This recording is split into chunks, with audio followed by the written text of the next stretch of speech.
सदाशिवसमारम्भां शङ्कराचार्यमध्यमाम् अस्मदाचार्यपर्यन्तां वन्दे गुरुपरम्पराम्। ॐ सहना भवतु सहनौ भुनक्तु सह वीर्यं करवावहै तेजस्विनावधीतमस्तु मा विद्विषावहै। ॐ शान्ति शान्ति शान्तिः। हरिः ॐ श्री गुरुभ्यो नमः। हरिः ॐ हरि ॐ। Last session we had a beautiful question and answer Q&A session to end with. Therefore, it becomes necessary that I quickly give you a recap of what we've been doing, what we've been discussing, what we've been having a samvad, a dialogue up till now. We are speaking about Vedanta, and Vedanta speaks about the truth behind what this world is. Vedanta says that there are three things. Other than these three, there is not much to know.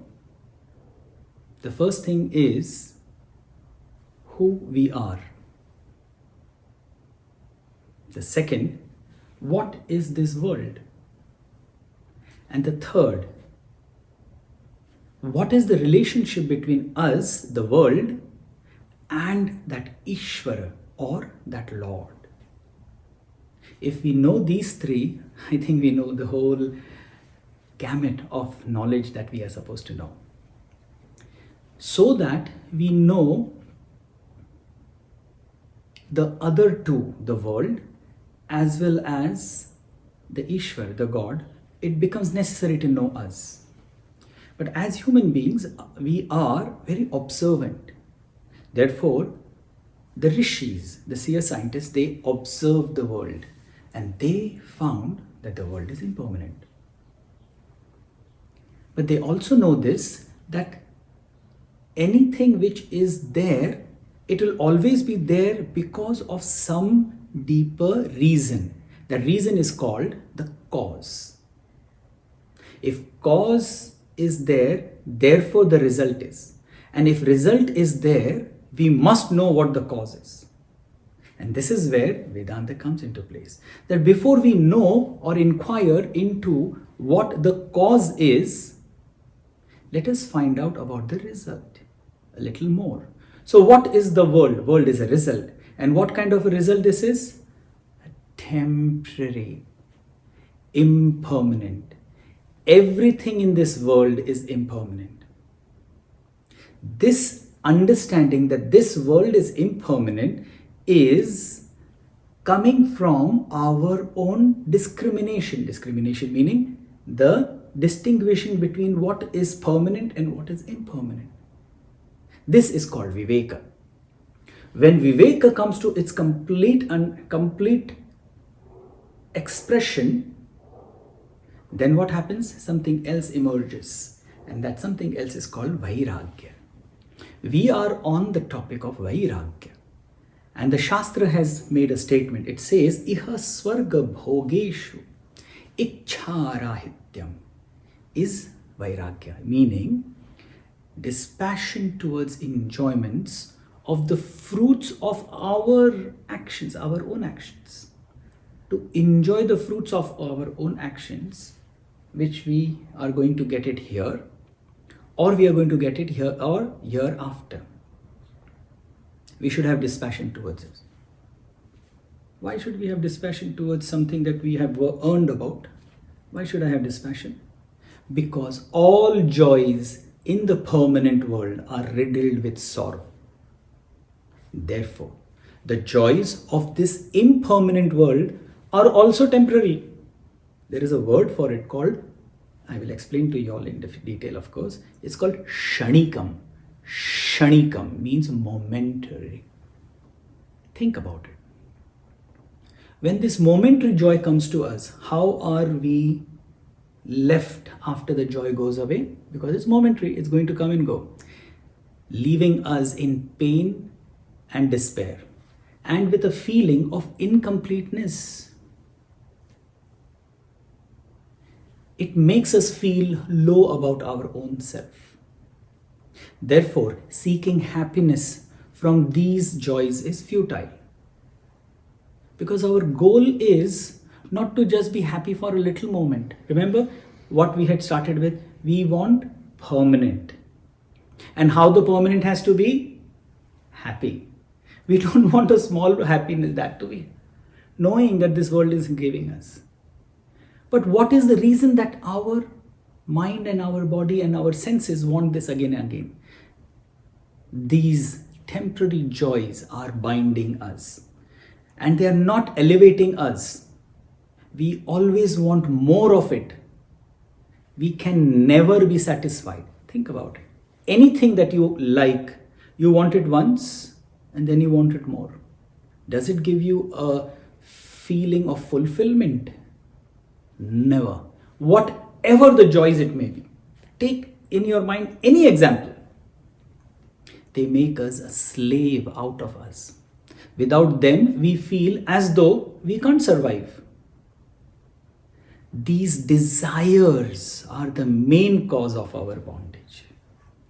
Bondage to this impermanent world. On the other day, someone was telling me, I know about the impermanent, but what about the permanent? Oh, really? Do you know about the impermanent? Did you know that the impermanent is the cause of your bondage? Do you know that you are bound? We can't see the permanent ever until we stop this affinity and longing to enjoy this impermanent. We must try to see what these joys really are and not what they seem to be. We all know about television advertisements. We all know about pamphlets where a nice advertisement comes. What it does, when we see it, it creates a feeling of, I wish I have it. What are the advertisement people playing on? On this same thing, the impermanent joy. And we are victims of it always. Last session we spoke about Buddha, the great Gautam Buddha. And we saw that when he saw for the first time old age, sickness and death, which we have also been seeing, what happened? He transformed. The question was posted, what is that was in Buddha that is not in us, which is different? Because he reacted to those three things which we come across almost every single day of our life so differently. That is because Buddha thought from his heart. We are still thinking from our head. To know something is different means it is to feel something is different. This feeling is called Viveka, discrimination. Viveka is of course thinking from the head, but it has to be feeling-full thinking. Clarity is gained by thinking. We all know that. However, the purity of your mind, of your thought is gained through feelings alone. Both are required. We cannot keep jumping on one leg. We need both the legs together. Therefore, clarity is very required. Then Purity is also required. When purity and clarity of the mind comes together, it is called chitta shuddhi, chitta ekagrata. Purity of mind, chitta shuddhi. We will explain these words as the class goes ahead. Clarity of mind, clarity of thoughts is called chitta ekagrata. Thoughts can provide clarity, but only feelings will prompt you for action. Therefore, it should be a feelingful thought. Why would anybody say that feeling will make you feel prompted? Think about it. I gave an example of exercising. That I want to wake up in the morning before the sunrise so that I exercise. But every single day I only wake up after the sunrise and then I don't exercise. Why? My mind is convinced, I should exercise, and only when I wake up early I'll be able to exercise well because it gives me that extra time. But unless until you feel it in your heart, it will not prompt you to get up, wake up, leave the bed which you love so much, and go outside and train your body. Take any other example if you wish to.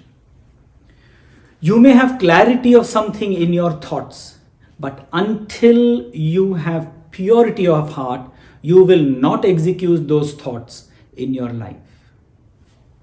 When we start thinking with the heart, just as Buddha did, meaning, thinking with the heart, meaning, thinking with feelings, only then we are able to apply these clear thoughts in our life. Otherwise, the thoughts remain just like thoughts. Very quick example. There was this brilliant man called Ramarao in the early 60s in India. And he was very badly cheated by his own partner in business. He got so dejected by that cheating of his partner that he left everything else and he resorted to do nothing much. But a man who was brilliant is going to remain brilliant. He cannot stop his mind. So what happened is every evening with a glass of his wine, he would come up with a new idea. That seems like a fantastic idea. And he would write it down. Brilliant idea. And of course, whenever you're sitting, there are some friends who are sitting around you. And he would say to the friends, I've come up with an idea. It is this way and it is that way and it is this and this and this. And others would wonder, fantastic idea, man. This is a superb idea. If we apply this idea to the world, we will make good business. And what would he do next morning? It's a useless idea. Forget it. I'm not interested. Why? He was dejected. Day after day, week after week, month after month, he kept coming up with great ideas. You know what? Many of his friends took up the idea, went in the world, executed it and became successful. It is his idea, but he is not working on it. The friends are just listening to the idea and then working on it. Then he's saying to others, that particular business, that man is my friend. The idea was my idea. Do you know this? If it was your idea, why didn't you work? I didn't feel like doing it. However brilliant you may be, it is only limited to your head. Your thinking can only take you up to your thoughts. But when that thinking becomes feelingful, it transforms into action. So, Viveka is clarity. However, it does not remain as mere clarity, but it is empowered by feelings. What kind of feelings? What are we talking about? Are we talking about making some business? Nay.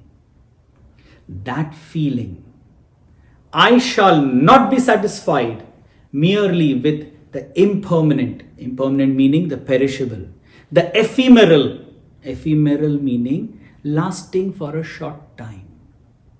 And I shall seek the permanent meaning the imperishable, the eternal. We all know what eternal means, the permanent, lasting forever and ever, and nothing else will satisfy me. When Viveka is backed by such a strong feeling, Such a Viveka gives rise to Vairagya. You see, they are interlinked. The willingness to give up the perishable, the impermanent, and move towards the permanent, the imperishable, is called Vairagya.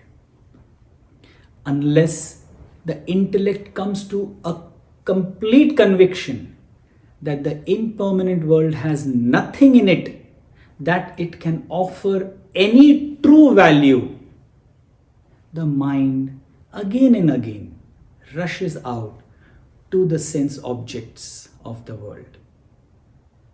Therefore, to truly appreciate this understanding, one has to consistently reject the worldly pleasures by getting the mind to the ills of and to the defects in the worldly pleasures. We have to have a mind which looks at these things in this way, because we suffer it every single time. This is true application of one's discriminative faculty that we called as intellect. This intellect in this way, which is only matured, or rather fully matured, in human beings alone. This is what makes us different than any other animal or creature or living beings. The intellect, the capacity to have Viveka, to see a thing for what it is and not what it shows itself to be. Therefore, in a very quick manner, if we want to understand what is Viveka, fault-finding vision. This fault-finding vision gives rise to Vairagya.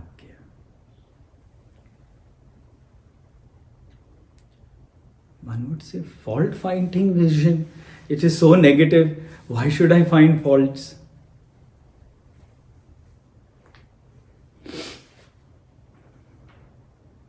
When you want to improve, when you want to change something, whichever field you may take it, unless and until your coach, your teacher, your master, if you don't have any of these, unless and until you yourself are able to be critical of what you are actually doing or what it is really, when you see faults in your own actions and thoughts and words, only then you can improve.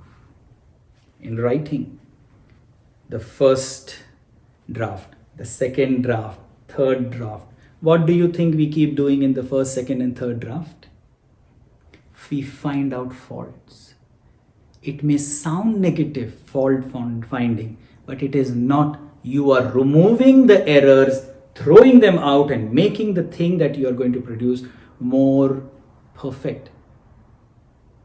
And this is the most positive thing. Somebody told me, oh, but Viveka says dispassion, and you also ended last time session saying that once you are dispassionate, you have so much passion that you can do everything very nicely. Don't you think, sir, it is contradictory?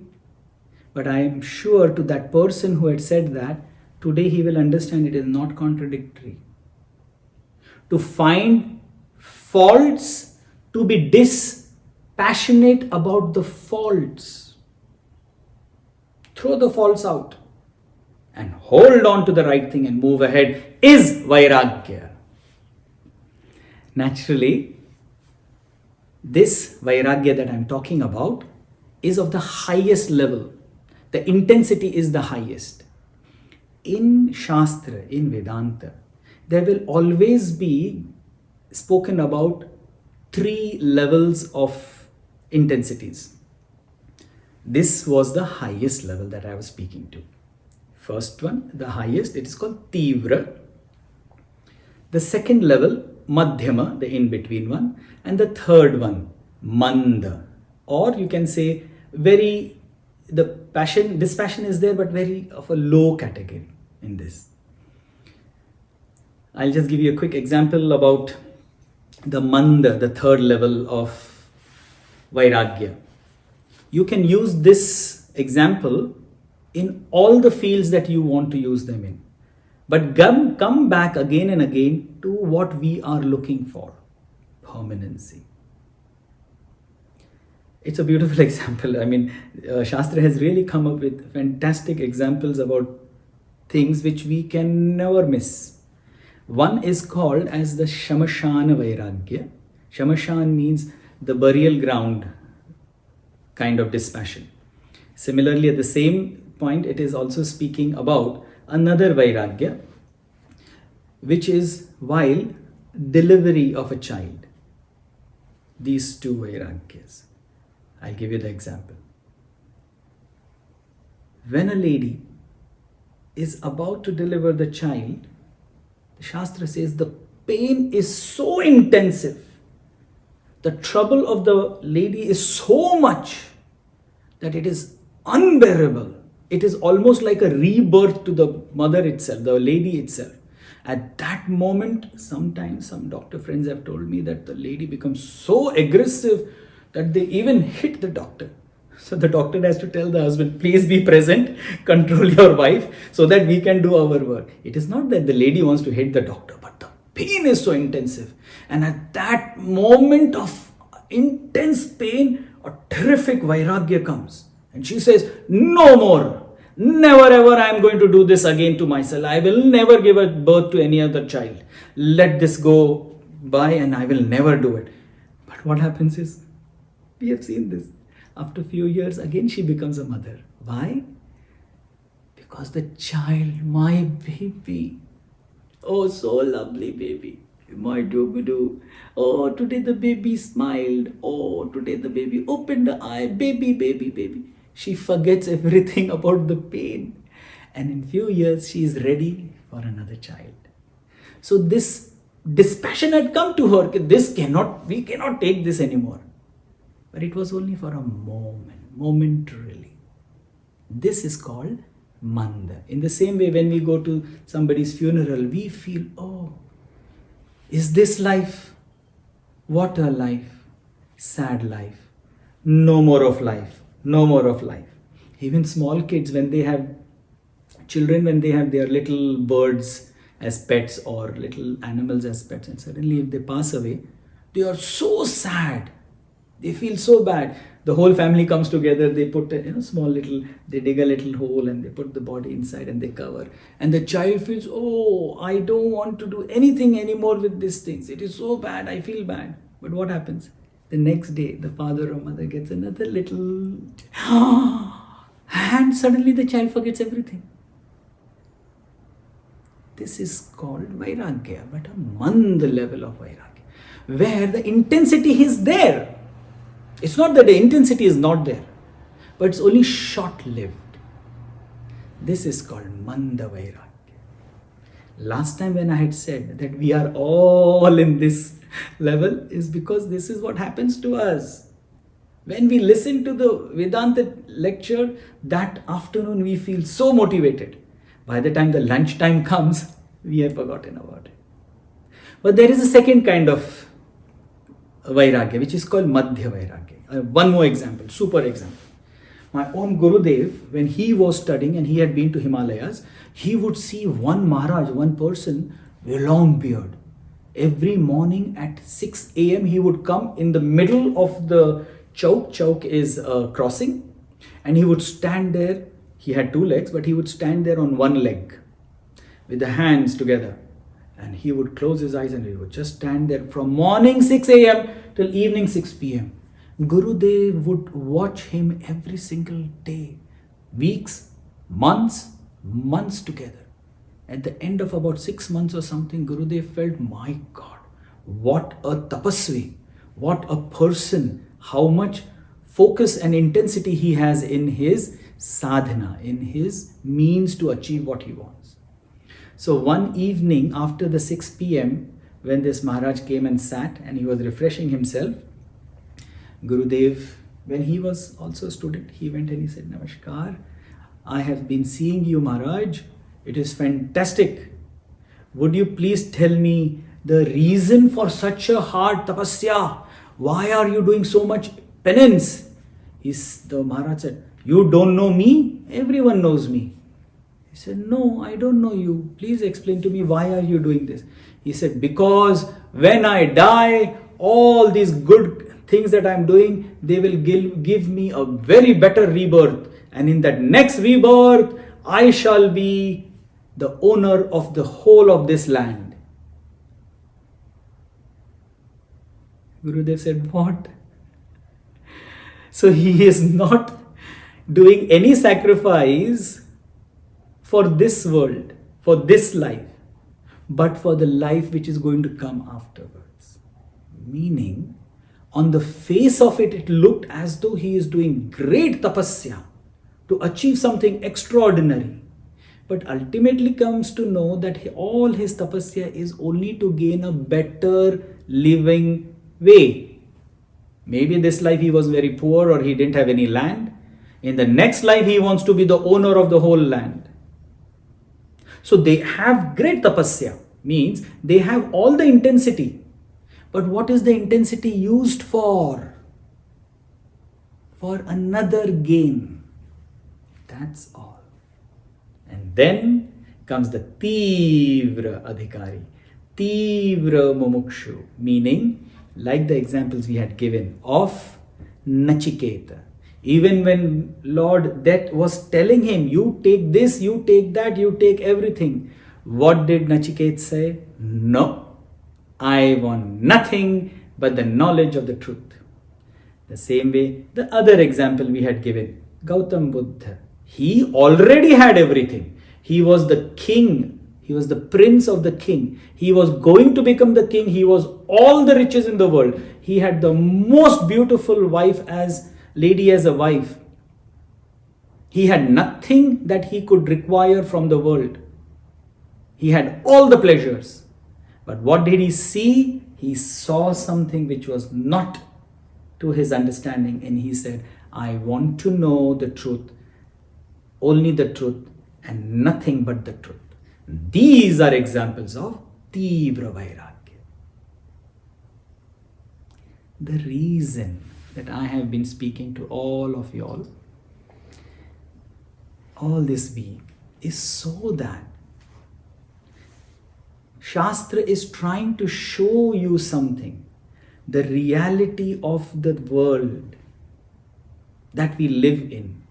The happiness, the joy that we think is joy is nothing but riddled with even sorrow, more sorrow than what we think it is.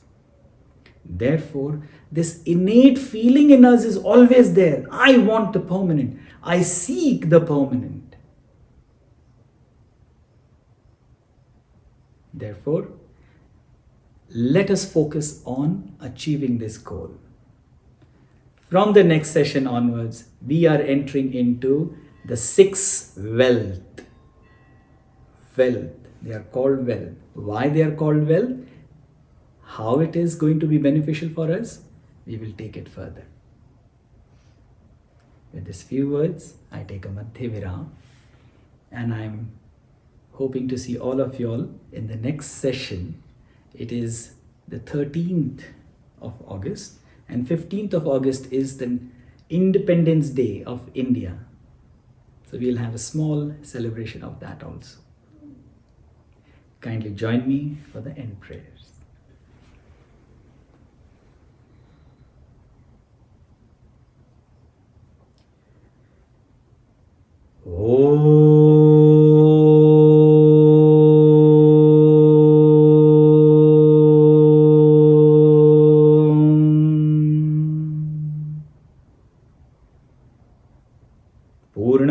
पूर्णमिदं पूर्णात् पूर्णमुदच्यते पूर्णस्य पूर्णमादाय पूर्णमेवावशिष्यते ओम शांति शांति शांति हरि ओम श्री गुरुभ्यो नमः हरि ओम to one and all.